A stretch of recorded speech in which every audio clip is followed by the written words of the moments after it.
Welcome back to Bike Ride Reviews. I'm your host Scott, and today we're reviewing a fat tire electric folding bike, the Engine Pro 2.0 from ENGWE. In this review, we'll share the bike's pros and cons, give a detailed run through and the specs, and see how the bike's test results compare to similar models we've had in the studio. To finish, we'll give you our full assessment of the Engine Pro's overall value. Before we get into the review, remember that you can find the full written review and the bike ride score at bikeride.com, where we also share the best local riding events, forums to chat with other cyclists, and helpful repair guides. ENGWE is a Chinese e-bike brand that's been operating for around 10 years. The company has a large presence in the USA, Europe, and the UK, where it sells a range of folding bikes, such as the popular EP2 and Engine Pro, as well as other motorcycle-inspired e-bikes, cargo bikes, and hybrids, all with fat tires. We recently tested the EP2 Pro and the L20 2.0, and you'll find written reviews of more than a dozen other ENGWE bikes at bikeride.com. I'll put links to both in the description below, so be sure to check them out if you're interested in ENGWE's other e-bikes. The Engine Pro 2.0 is a folding e-bike with full suspension, fat tires, and a large 750-watt motor. This updated version has a similar look to the original. For the Engine Pro 2.0, ENGWE changed the electrical system from 48 volts to 52 volts, added a motor with more torque and a higher peak output, and it also swapped the cadence sensor for a torque sensor. ENGWE bills the Engine Pro 2.0 as an outdoor adventure folding e-bike. But how's it going to perform in our tests? We'll need to push the bike to its limits to get our answers. But first, let's dive into the pros and cons. The Engine Pro's suspension setup makes for a plush, comfortable ride over broken pavement and smoother off-road trails. The suspension fork and the rear shock handle light, repetitive bumps and chatter well. Overall, I found the Engine Pro 2.0 much more comfortable over this kind of terrain than the other full suspension folding bike I've tested, the Fido M1 Pro. I criticized the M1 Pro for its stiff shock and harsh rear end, which were not issues on this bike. The second pro is the powerful, responsive pedal assist. The Engine Pro 2.0's pedal assist engages immediately thanks to the torque sensor's tuning. The quick power delivery makes it easy to get moving from a stop position, and the power output is both smooth and well matched to your pedal input, making for a very natural pedaling experience. The bike also provides plenty of power in pedal assist mode, making it possible to cruise at 20 miles per hour with a pleasant cadence and minimal effort. And by putting more power through the pedals, the bike quickly accelerates past 20 miles per hour. In pedal assist levels 4 and 5, the motor also provides more than enough kick for climbing hills. And our third pro is the 52-volt e-bike system. The combination of a sensitive torque sensor and the above-average 52-volt e-bike system gives the Engine Pro 2.0 fast acceleration, which is reflected in the bike's results in our 0 to 20 mile per hour test. The Engine Pro's range also benefits from the move from a 48-volt to 52-volt battery, with excellent range results in both range tests coming up. The first con is some lacking product information and UL certification. There isn't that much information available online for the Engine Pro 2.0. ENGWE's website lacks some key product specs, like the bike's water ingress protection rating. It also doesn't mention any UL certification. To get this information for you, I had to contact ENGWE directly, who informed me that the UL 2849 and UL 2271 certifications are in progress, which is disappointing. I strongly believe that brands should acquire this certification before the product is sold to consumers. What if it doesn't pass the testing process? Another thing I noticed is that the website and manual offer some conflicting top speed information. These issues are simple to fix, but many entry-level e-bike brands get them wrong over and over again, which, as a reviewer, is really frustrating. The second con is the advanced menu and control. The advanced settings menu uses alphanumerical labels, with no description of the associated function. I had to find and download the display's manual online, as it isn't provided with the bike or listed on the product page or user help page for the bike. The display manual that I found was also for the older version of the bike, so not all of the information was relevant for me. And my third con for this bike is noise. The Engine Pro 2.0 is a noisy bike, especially when you're riding off-road.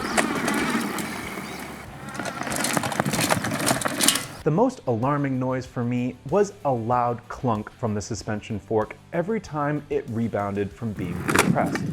The impacts are so loud that I actually stopped several times just to check and make sure my headset wasn't loose. And it wasn't. The drivetrain is also noisy, with lots of chain slap when you're traveling over obstacles and bumps, due to the lack of a derailleur clutch. The Engine Pro 2.0 is a fat tire e-folder that ENGWE describes as an outdoor adventure e-bike. The folding aluminum frame looks fairly typical for this category, with a single bulky tube and the battery inside. The frame folds in the center, and the stem and pedals also fold. Unfortunately, the bike doesn't have a mechanism to keep it together while it's in this folded state. The bike is rated for a relatively modest payload of up to 330 pounds, but the rear rack can support 55 pounds, which should be plenty for most riders. The bike is available in 3 colors: space black, midnight blue, and the mountain green of our test bike. As is common at this price point, there's only one size, which ENGWE claims will fit riders from 5'4" to 6'2". I was happy that I didn't need the full seat post extension or handlebar extension, so that max height of 6'2" seems reasonable. The riding position is straight backed, and the handlebar's height is adjustable to help you find the right fit.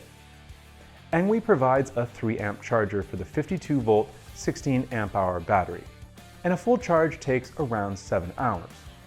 This battery powers a 750-watt rear hub motor with 1200 watts of peak power and 75 Nm of torque. Pedal assist is managed by a torque sensor, and the bike also has a thumb-style throttle. The top speed we reached during testing was 28 miles per hour. As I mentioned earlier, the Engine Pro doesn't currently have any UL safety certifications, and ENGWE couldn't provide a timeline for completion. They also told us that the bike has IPX5 water ingress protection ratings, as this information wasn't listed online. The Engine Pro 2.0 rolls on a set of 20-inch cast mag rims, which are wrapped in 4-inch Chaoyang tires. These tires have a light off-road tread pattern. The brakes are unbranded 2-piston hydraulic discs with 180mm rotors. The website, however, says that the bike has 160mm rotors.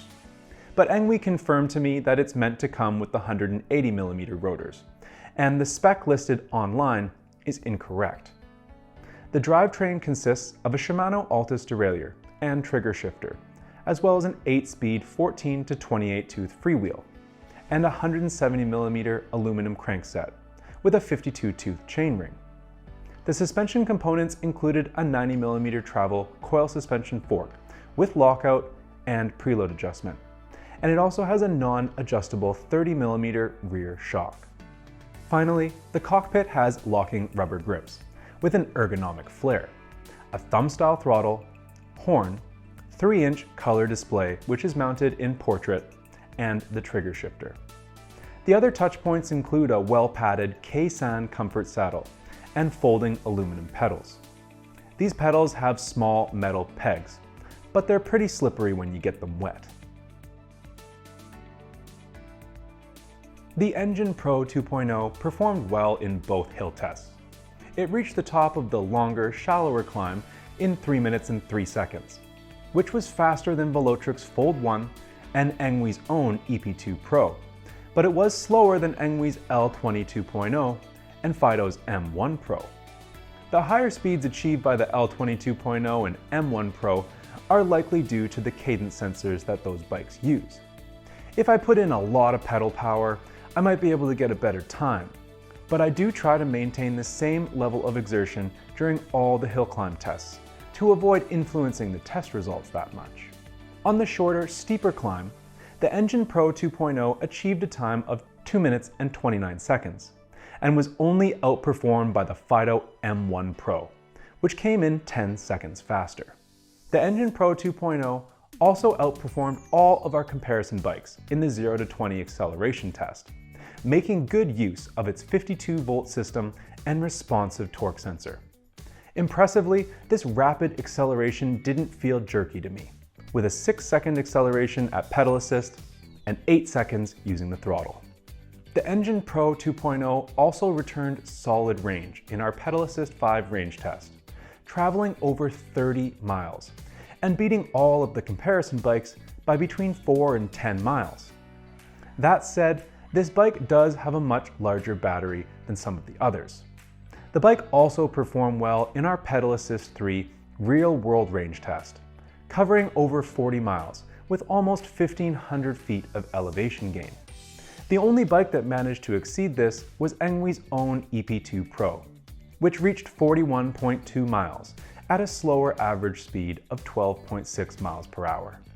Our brake test involves stopping each bike from 20 miles per hour, and the 4 comparison bikes that we had stopping distances ranging from 15.5 to 21 feet.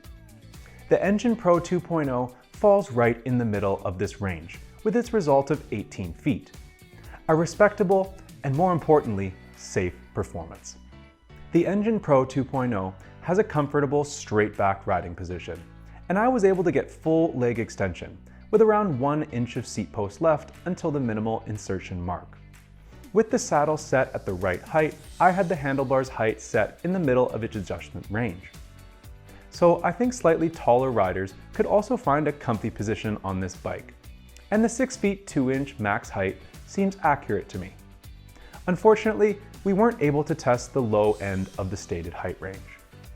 The Engine Pro's full suspension and fat tires make for a comfortable ride over pavement and light trails. I weigh around 175 pounds, and the suspension feels plush over light bumps.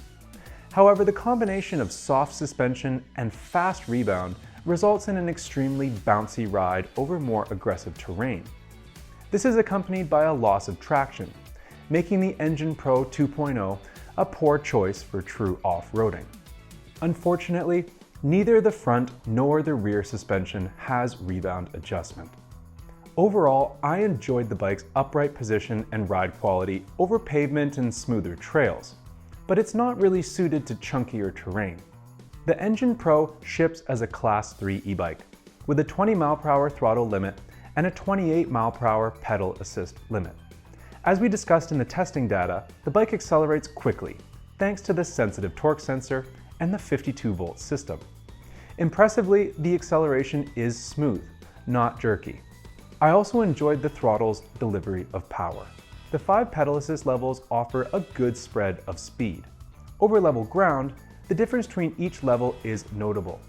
However, levels 1 to 3 were insufficient for climbing steeper grades. I had to put in a good amount of effort each time I faced a hill during the pedal assist 3 range test. And if you live in a hilly area, you'll probably end up using pedal assist 4 or 5 more often. So your real-world range may be closer to what we got in our pedal assist 5 test.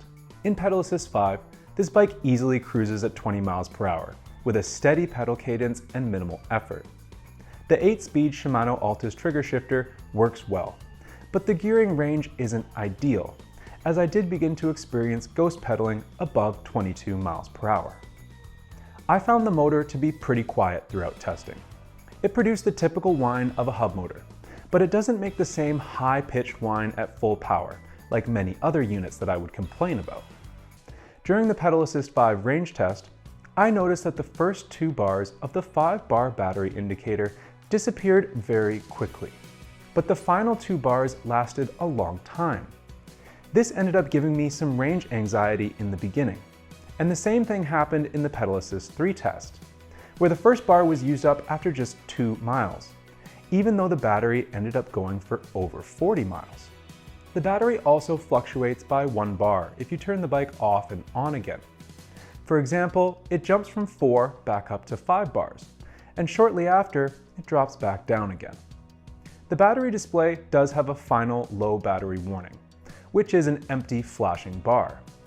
At this point, I managed to squeeze another 4 miles out of the battery, though motor output definitely drops until the battery was dead. The centrally mounted 3-inch color display has an adjustable angle, and it effectively shows the bike's status, with a large speedometer and easy-to-see pedal assist level. The display also shows the 5-bar battery graphic, and icons for the lights, cruise control, and walk mode, which illuminate when they are active. The info section at the bottom has 4 options, which include the trip odometer, general odometer, average speed, and max speed. Through the display, you can adjust the speed limit and deactivate the throttle. The throttle can also be removed for the bike to fully comply with Class 1 and Class 3 regulations. The display doesn't have a USB charging port. The battery is secured using a keyed lock on the underside of the down tube, and the key must be inserted and turned to the on position for the bike to operate. The Engine Pro 2.0 is controlled with a 5-button pad, and the 5 buttons are power, plus, minus, light, and I, which ENGWE calls the toggle button in the display manual. The general functions are as normal with many of these bikes, with the power button being used for on-off and no other function. The plus and minus change pedal assist mode or navigate menu items. The light button turns lights on and off, and the toggle or I button change info selection from trip to odometer, average speed, and max speed, or they're used to accept and enter and exit advanced menu functions. You use the walk mode by pressing and holding the down button. The advanced menu is confusing without the manual. To access it, you long press the plus and minus buttons simultaneously for 3 seconds. The display manual has the complete description of the advanced controls. The advanced control options have 18 options, labeled 01P to 18P, and a factory reset option, labeled DEF. Some of the more important settings are 05P, which is your pedal assist adjustment to change pedal assist settings, 06P for wheel diameter, 08P for the speed limit settings, and 10P, which is the drive mode, with 3 options. And that, folks, is the ENGWE Engine Pro 2.0, a review that had its ups and downs. I enjoyed the powerful motor, the comfortable ride over light bumps, and the great range. On the other hand, the suspension's rebound was too fast, which was notable on rougher terrain by the bouncy feel and the loss of traction. This bike is also very noisy when riding it off-road, which when combined with the suspension's limitations means it isn't quite the outdoor adventure bike that ENGWE makes it out to be. The lack of UL certification is also worrying.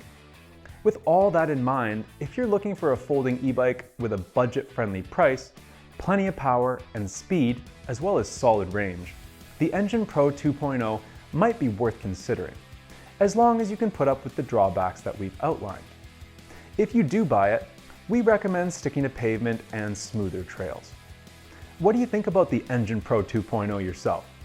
Would you ever attempt to ride a folding e-bike like this on off-road terrain? Let me know in the comments. And if you own one yourself, please share your experiences to see how it compares with mine. I love hearing your experiences and questions, so keep them all coming. And hey, if this review was helpful, please let us know by liking this video and hitting the subscribe button so you don't miss another review. You can also head over to bikeride.com for the full written review and score, as well as a list of local cycling events, the bike ride forums, helpful repair guides, and more product reviews. Thanks for watching, and I'll see you on the next bike ride review.